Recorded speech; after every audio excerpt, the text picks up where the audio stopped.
Assalomu alaykum hurmatli televizor ko'ruvchilar. Dunyo Uyg'ur qurultiyi to'g'ri televiziyasi kundalik xabarlar programmasiga xush keldinglar. Men Hidoyat Musajon. Hammanglarning shu vaqtda xayrlik bo'lsin. Aziz ko'ruvchilar, tuvanda diqqatinglar bugungi xabarlar programmasining tafsilotida bo'lsin.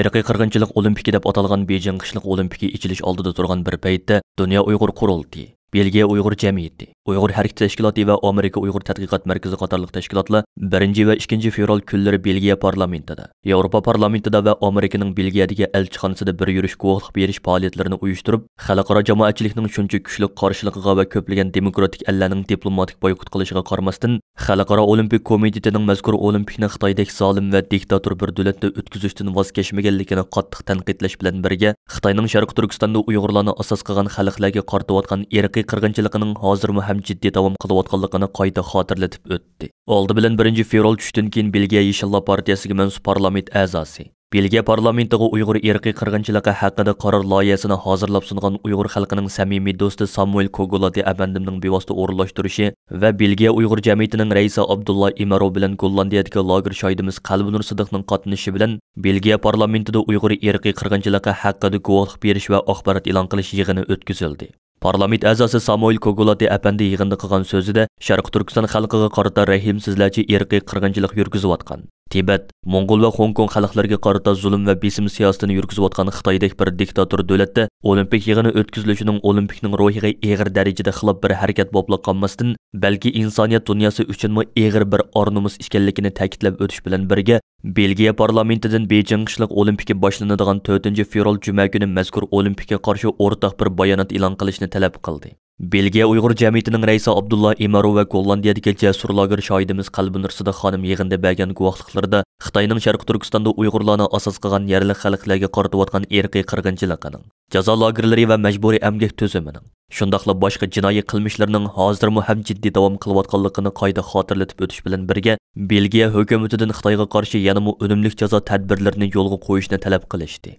1 fevral kuni kechda Amerikaning Belgiyadagi bosh elchixonasining o'rinlashtirishi bilan Brukselda Amerika Uyg'ur harakatining yordami bilan ishlangan va Xitoyning Sharq Turkistonda Uyg'urlarni asos qilgan xalqlarga qarata ilib berayotgan irqiy qirg'inchiligi, jazo lagerlari va majburiy emgak tuzumi, majburiy dinsizlashtirish, naslini quritish, madaniy meroslarini yo'q qilish siyosati, shundaqla Xitoyning chet ellardagi Uyg'urlarga qarata ilib berayotgan ziyonkashliklari yo'ritib berilgan hadamni izlab degan temadagi cho'ng tiplik hujjatlik filmni qo'yish va Uyg'urlar masalasida suhbat ilib berish kechaligi o'tkazildi.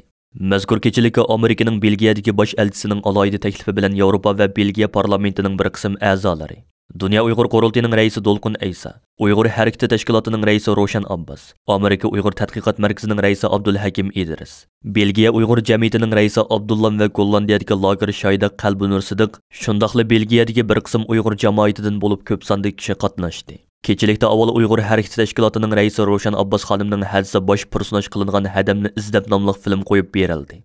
Orqadan Uyg'ur irqiy qirg'inchiligi asosiy tema qilingan holda maxsus suhbat yig'ini o'tkazildi.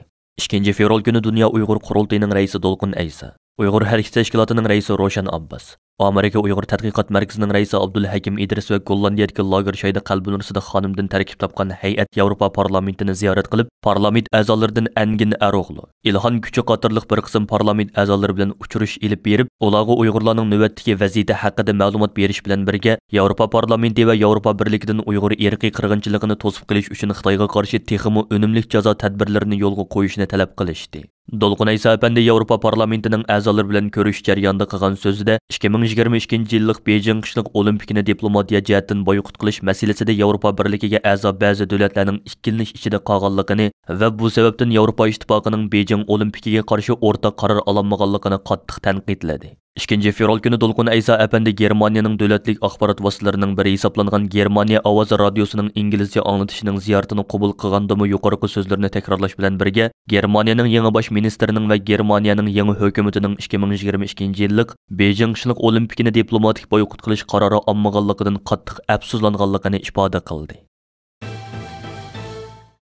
Dünya Uyghur Qurultayı bu yıl 13 yanvar günü məxsus çağırıqnamə elan qılıb, hər qaysı əllərdə fəaliyyət elib beriyotqan bütün təşkilatlarımızı, siyasi fəaliyyətçilərimizni və avam xalqımızı Beijing irqi qırğınçılıq olimpiki başlanadigan 4 fevral günü özləri turuşluq dövlətlərdə həm Beijing qışlıq olimpik yığınını boykot qilish, həm G'ulji qırğınçılığının 25 illigini xatirlash münasibəti bilan bir tutaş halda keng ko'lamlik norozilik faoliyatlarini uyushtirishga chaqirgan edi. Bu munosabat bilan Kanada, Amerika, Avstraliya, Yaponiya, Turkiya va Yevropa ellərində fəaliyyət elib beriyotqan Uyghur təşkilatları və Uyghur siyasi fəaliyyətçiləri 4 fevral günü özləri turuşluq dövlətlərdə həm Beijing olimpikini boykot qilish, həm 5 fevral G'ulji inqilobining 25 illigini xatirlash uchun keng ko'lamlik norozilik harakatlarini elib berishga jiddiy hozirlanmoqda. Dünya Uyghur Qurultayının rəisi Dolqun Aysa əpəndi bu munosabat bilan bugun stansimizga qilgan so'zida vatanimiz Sharq Turkistonning yaqinqi zamon tarixidagi zo'r siyosiy hodisalarning biri hisoblangan va 1997 yil yuz bergan 5 fevral G'ulji inqilobining 25 yillik xotira kunining kelish oldida turganligini xotirlatib o'tish bilan birga, bu munosabat bilan biz 5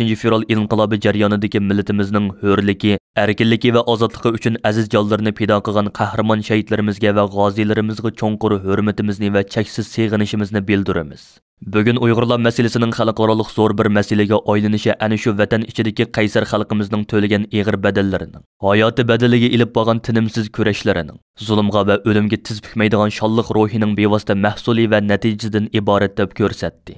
Ayni chog'da Qaysar G'ulji xalqining 0 dan tuvan 30 graduslik qahrdan sovuqqa va mustabid Xitoy hokimiyatining miltiq zambiraklarga pisand qilmay, mardonalochi ko'krigini kerib maydonlarga to'gilib, o'zlarining erkinlik va hurlikka bo'lgan tashnoligini va o'zlariga bitmas tugamas baloyi ofatlarni ilib kelgan tajovuzchi Xitoy hokimiyatiga bo'lgan noroziliklarini namoyon qilganligini eskartib o'tgan Dolqun Aysa apandim, shunga biz muhojirat yashayotgan Sharq Turkistonliklar vatan ichidagi botir azmatlarimizning qahramonlik jasoratidan o'rnak ilib, ezilayotgan va qirilayotgan xalqimizning dod faryodlarini dünya jamoatchiligiga to'yg'izish uchun texmi zo'r fidokorlik ko'rsatishimiz lozim deb ko'rsatdi. Amerika Davlat Majlisi qarmaqidagi Xitoy ishlari ijroiya komitetining raislari Jeff Merkley va James McGovern 1 fevral kuni Amerika tashqi ishlar ministri Antony Blinken apandiga ochiq maktub yo'llagan. Maktubda ular Amerika tashqi ishlar ministrligining Marokash, Saudiya Arabiston va Qozog'istondagi Uyg'ur va qozoq qo'shqinlarining panohlik tilash ishlariga diplomatiya jihatdan qo'l tiqishini, shu orqali ularning Xitoyga qaytarilishining oldini olishini talab qilgan. Ular maktubida panohlik tilaguvchilarni majburiy holda Xitoyga qaytarish xalqaro qonunga xilof. Shuningdek, bu kishilarning tutqun bo'lish, qiyin qistoqqa duchor bo'lish va boshqa jismoniy ziyonkashlikka uchrashga ilib boradi deb eskartgan. Maktubda raislar Marokashda tutqun qilingan Idris Hasan, Saudiya Arabistonda tutqun qilingan Hamdullo Abduvali va Nurmamat Ro'zi qatorliqlarning ahvolini misol qilgan holda tashqi ishlar ministri Antony Blinkenga ashu davlatlardagi munosabatli ishxonalarimiz ashu panohlik tilaguvchilarni qo'dash majburiyatini ustiga elishi lozim degan. Ular yana bu Uyg'ur qo'shqinlarning amaliyotda hech qanday jinoyat o'tkazmagan kishilar bo'lsa-mu, ammo Xitoy hukumatining xalqaro diplomatiya sohasiga besim qilish orqali ularni terrorlikka chetishga urinayotganligini, ilgirmi mushu xil tuhmatlar bilan Saudiya Arabiston, Pokiston, Misr, Tailand va Malayziya qatorliq joylardan Xitoyga qaytarilgan Uyg'urlarning izdereksiz g'oyib bo'lganligini alohida ta'kidlagan. Maktubda ular Marokash qatorliq davlatlarning Uyg'ur qo'shqinlarini Xitoyga o'tkazib berishi xalqaro qonunlarga xilof holda yuz berayotganda, Amerika hukumatining ashu joylardagi elchixona va konsulxonalarining bu ishlarga aralashishi hamda buni to'sib qilishi lozimligini kuchli ravishda talab qilgan. Xitoyning bu yillik Chag'an bayrami yetib kelishi bilan Xitoy doiralari Sharq Turkistonda bu bayramdan foydalanib elib berayotgan Jonghua millati o'rtaq bayramlik tashviqotini zo'r kuch bilan avish oldirgan. Tangirtog' to'ri, Xinjiang geziti qatorliq rayondagi Xitoy hukumat taratqularida Uyg'ur va boshqa yerlik millatlarning atalmish Chag'an bayramilik xo'shal kayfiyatini tashviq qiladigan maxsus sahifalar ochilgan. Uningda yangi yilni birlikda tabriklayli, yo'lbos yili qutlug' bo'lsin. Bahar bayramini kutib olayli degandek temalardagi suratli xabarlar orqa-orqadan besilgan. Bu xabarlarda Uyg'urlarning Xitoylardan bekitilgan qo'shmoq tuqqanlar bilan tugib Chag'anni birlikda tabriklayotganligi tashviq qilingan. Har qaysi shaharlar, yezi kanitlar, mahalla komitetlari, asosliq bozorlar, ko'cha do'qmushlari va har qaysi qatnash tugillariga yo'lbos mo'chili, baxt xiti degandek Uyg'urlarga yot bo'lgan an'anaviy Xitoy madaniyatining ilmitlari aks etgan xat lozungalar choplangan. Bu yillik Chag'an mazgilida nurg'un joylarda Uyg'urlarning yana kollektiv chag'anlik o'yin qo'yishga o'rinlashtirilganligi ma'lum. Hatto Uyg'urlar nopsa angzish bo'lgan Xotan shahridagi har qaysi yezi bozorlarda ajdirho usuli vakillar atirda tashkillab, ittifoq maydonida bahor bayramini kutib olish, yangi yilni tabriklash faoliyati o'rinlashtirilgan. Chag'anlik faoliyatlarda Xitoycha kiyindirilgan Uyg'urlarning yalpigishlarni tutib, Xitoy usul yetakchisining buyrug'iga moslashib, Xitoyning shir usuli, ajdirho usuli, yangir usullarini o'ynab, paraddan o'tayotgan ko'rinishlarmi intayin ko'p bo'lgan. Xitoy taratqularının suratli xabarlarida yana yillardagidek Uyg'ur va boshqa Xitoy bo'lmagan millatlarning uylariga panus esilib, ularning Xitoy qo'shmoq tuqqanlari bilan billa tugur yeganlikka tashviq qilingan. Holbuki ijtimoiy taratqularda Xitoy hukumatining Sharqi Turkistonda sunni yaratayotgan chag'alliq kayfiyat hamda bu xil tashviqot sahnasidagi o'yinlarning yanama inchki detallari qisqa videolarda yanama jonliq ifodalanmoqda. İctimai taratqularda to'xtamay tarqalayotgan Uyg'urlarning chag'an o'tkazishga majburlanayotganligiga oid qisqa silliq ko'rinishlarning ba'zilarida Uyg'ur qiz cho'kallarining sovuq havoga qaramay nepizraqdan tikilgan Xitoycha pasondagi ko'ynak kiyib, cho'ng ko'chalarda to'nglab titrab rohatsiz holda paraddan o'tayotganligi ko'rsatilgan. Uningdan boshqa Uyg'urlarning hukumat tashkillagan chag'anliq ko'ngil etish madaniyat san'at faoliyatlarida rol olishga majburlanayotganligi ma'lum. Uyg'urlardagi bu xil yolg'on chag'anliq kayfiyat shundaqla ularning Xitoylar bilan birlikda chag'an o'tkazishga majburlanayotganligi chet ellardagi Uyg'urlarni qattiq parishon qilmoqda. Bo'libmi Xitoy oilalarida chag'an o'tkazayotgan Uyg'ur ayollarning cho'chqa go'shi yeyishga, Xitoy erlarga yukinib ta'zim qilishga majburlanishi, shuningdek Uyg'ur ayollarining xo'rlangan va kamsitilgan kayfiyatlari aks ettirilgan bir qism ko'rinishlar muhojiratdagi Uyg'urlarda kuchli tanqidiy inkoslarni qo'zg'amoqda. 2019 yilining oxiri Xitoydan qutulib chet elga chiqadigan Uyg'ur lager shoidlaridan Qalbi Nursida xonimning matbuotlarga bildirishicha, Xitoy hokimiyati chag'an bayrami qatorliq Xitoyning an'anaviy bayramlarini lagerlar boshlangandan buyon ilgirki yillarga qaraganda texmo shiddat bilan Uyg'urlarga majburiy tengishga boshlagan. Uning ta'kidlashicha, garchi bu xil siyosiy o'rinlashtirishlar Xitoy hukumati tarafidan belgilangan bo'lsa-mu, ammo bu siyosatni ijro qilayotganlar boshqa millatlarning madaniyatiga va urf-odatlariga qilcha hurmat tuyg'usi yo'q Xitoylar ekan. Ular Uyg'urlarning g'ururiga tegadigan cho'chqa go'shi tarkibi bo'lgan chag'anliq yemekliklarni yeyishga majburlash, aroq ichishga qistash qatorliq usullar orqali Uyg'urlarning sadoqatini sinashga urinadi ekan. Amerika Avam va Kengash palatalari birdek tasdiqlagan Uyg'ur majburiy emgakining oldini olish qonun loyihasi 2021 yil dekabrda rasmiy qonunga aylangan bo'lib, navbatda uni ijro qilish bosqichi boshlanish oldida turmoqda ekan.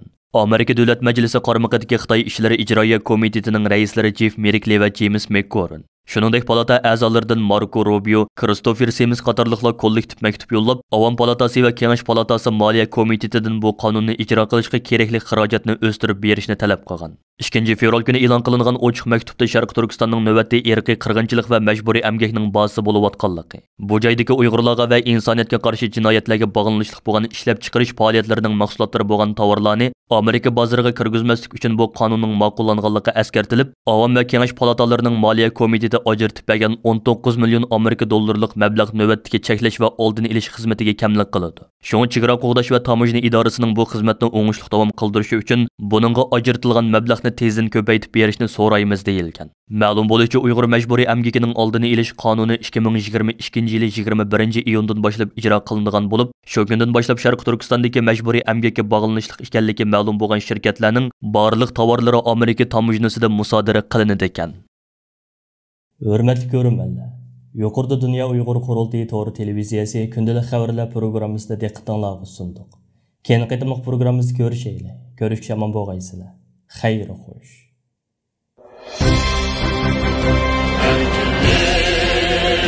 Yolda sudek aktı bizning qinimiz, sen üçün ey yurtimiz.